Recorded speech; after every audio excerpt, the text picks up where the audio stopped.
May awa ang Diyos. Nakikinig siya sa atin.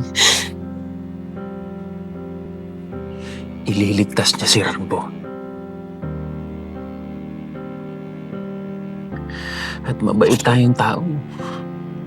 Ni minsan wala tayong inagrabyado o sinaktan.